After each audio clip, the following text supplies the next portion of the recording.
أهلا بكم معي في حلقة جديدة من برنامج السينما وكريم. في هذه الحلقة غادي نتحدث على جوائز الأوسكار، وغادي نعلق عليها الجوائز اللي تعلنت عليها منذ يومين، ليلة الأحد وصبيحة الاثنين.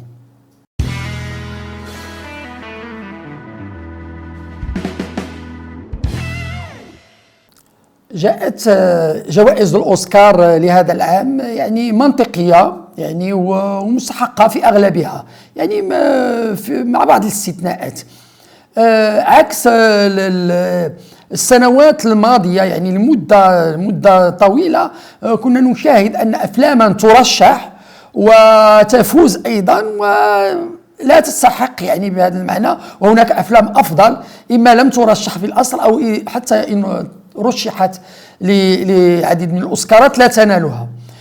في هذا الدورة من الأوسكار الفيلم الفائز بأكبر عدد هو فيلم معركة بعد أخرى للمخرج المتميز بول توماس أندرسون، واللي فاز ب6 جوائز أوسكار: أحسن مخرج، أحسن فيلم، أحسن سيناريو مقتبس، وأحسن ممثل في دور ثاني لشون بين. يعني جائزة أوسكار، ينال جائزة أوسكار الثالثة في مساره السينمائي، وإضافة إلى جائزتين أخرتين هي جائزة المونتاج وجائزة الكاستين.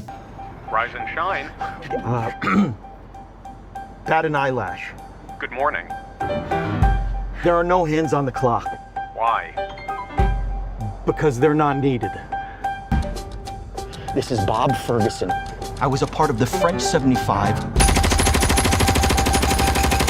Bitch, I felt like Tony Montana. يمكن القول أن يعني بول توماس أندرسون بالفيلم ديالو معركة تلو الأخرى كان يستحق يعني الجوائز بكل يعني إنصاف اللي فاز بها هاد 6 الجوائز. وربما في جائزة الإخراج كنظن أن اللي كان كينافسو ربما بقوة هو في جواكيم تريير بالفيلم ديالو، المخرج الدنماركي، بالفيلم ديالو قيمة عاطفية، في حين أن بقية المخرجين الأفلام الأخرى لم تكن يعني تشكل يعني منافس قوي في هذا السياق. فيلم معركة تلو الأخرى هو فيلم سياسي وفي نفس الوقت هو فيلم حركة.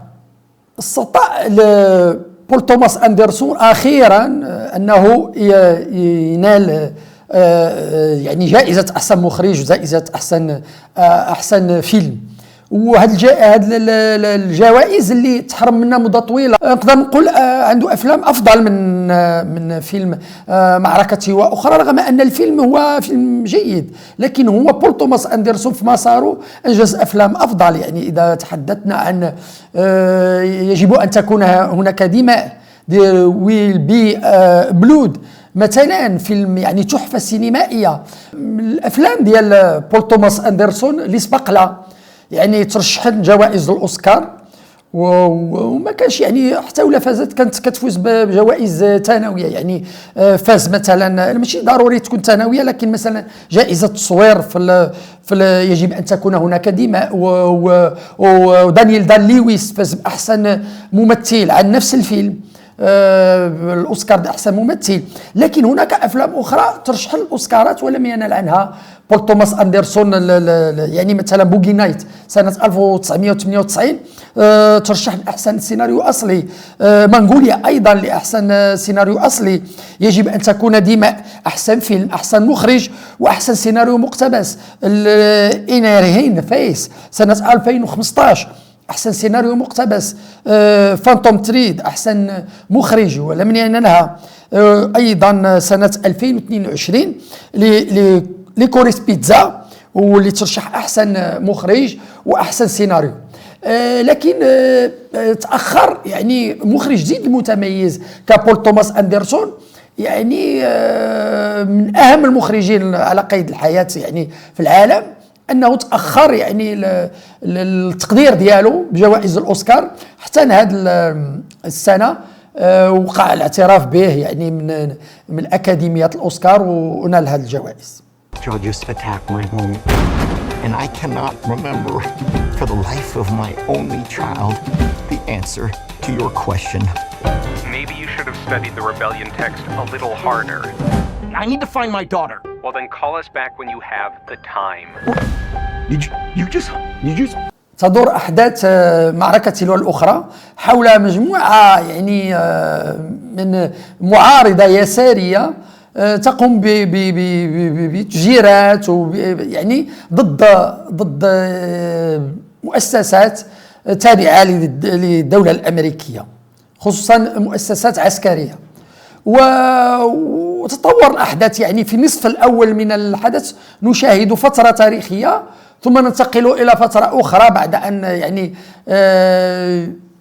أن البطلة الشخصية الرئيسية ابنة الشخصية التي يؤديها ليوناردو دي كابريو بعد أن تصل إلى 16 عاما. هذه الشخصية التي يؤديها ليوناردو دي كابريو هي شخصية مهزوزة، شخصية ضعيفة، لولا أن زوجته صديقته ثم التي ستصبح زوجته هي التي يعني تجره إلى هذه أن يكون مناضلا في هذه المجموعة المعارضة. هذه الشخصية التي تجد نفسها يعني في عبر أحداث الفيلم تجر إلى أن تلعب أدوارا ربما بطولية لكن دون إرادتها. Suitable for my daughter. My child comes from a whole line of revolutionaries. And you look so lost. What are you gonna do about this baby? You know what freedom is? What? No fear. Go! في حين أن الشخصية التي يؤديها شون بين باقتدار يعني والتي استحق عنها جائزة الأوسكار الثالثة التي ينالها في مساره السينمائي هي شخصية بسيكوبات، هي شخصية عسكرية يعني فاشية يعني تحتقر الأجناس الأخرى. بالنسبة لليوناردو دي كابريو كان مرشحا لأوسكار أحسن ممثل عن دوره في فيلم معركة تلو الأخرى. ترشح مرة أخرى لأوسكار التي نالها سنة 2016 عن فيلمه ريفننت، لكنه لم يستطع أن ينالها مرة أخرى في هذا يعني الأوسكار لهذا العام.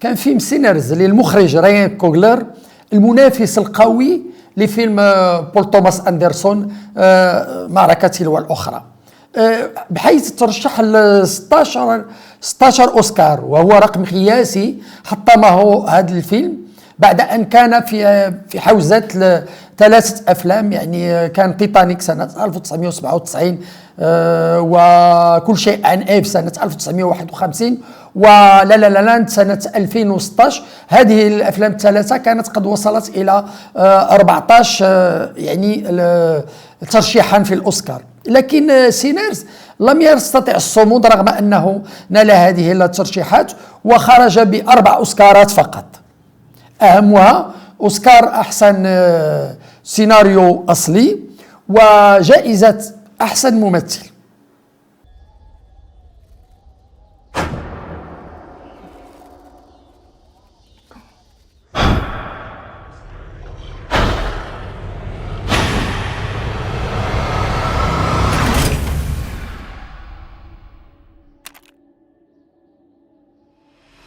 I've been all over this world. I seen men die in ways I ain't even know was possible. Love you, brother. Be careful. I will. استطاع مايكل بي جوردان أن ينال أوسكار عن دوره في فيلم سينرز، دور شخصيتين توأم، وتفوق يعني على خصوصا على ليوناردو دي كابريو، مع أن أداء مايكل جوردان هو مقبول. Get back inside.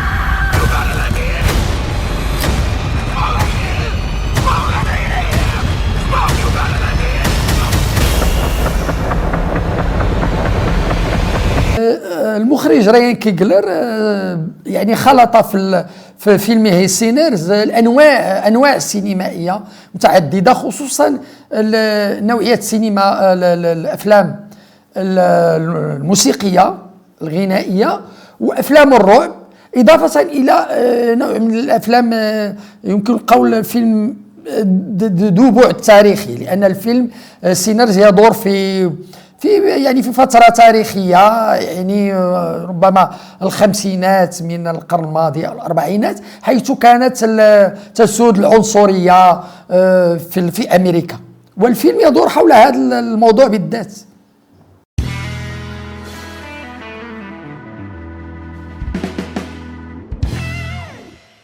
من الجوائز المستحقة تلك التي نالها فيلم فرانكشتاين للمخرج غيليرمو ديل تورو، جائزة الديكور، جائزة الإدارة الفنية، جائزة الملابس، المكياج وتصفيف الشعر.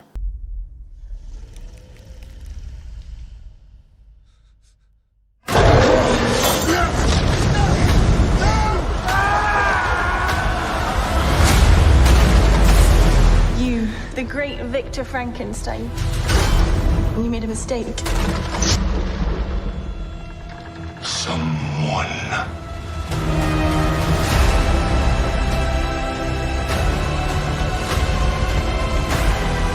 This was the way of the world. It would hunt you and kill you just for being who you are.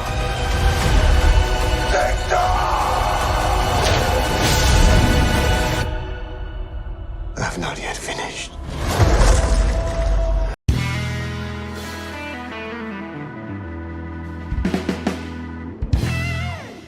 الجوائز اللي بانت لي زعما بانها ربما جوائز غير مستحقه وكان كيستحقها يعني فيلم افضل من فيلم اخر، هي مثلا جائزه الصوت اللي نالها فيلم F1 للمخرج جوزيف كوزينسكي، وطبعا فيلم ببطوله براد بيت.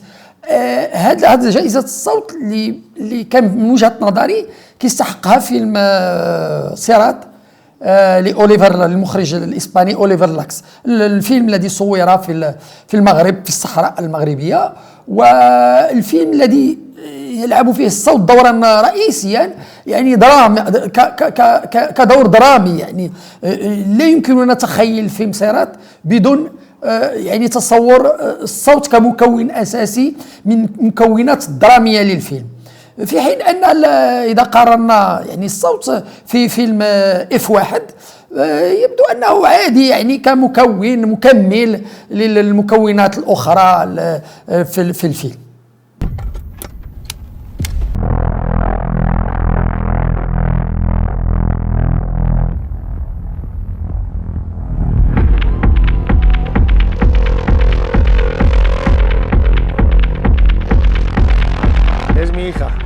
Hace 5 meses que no sabemos nada de ella. Hay otra fiesta en el desierto. A lo mejor estará por ahí. ¿Vosotros vais a ir? D'épaisses colonnes de fumée s'en échappent. Afak, a una. Aquí solo hay polvo.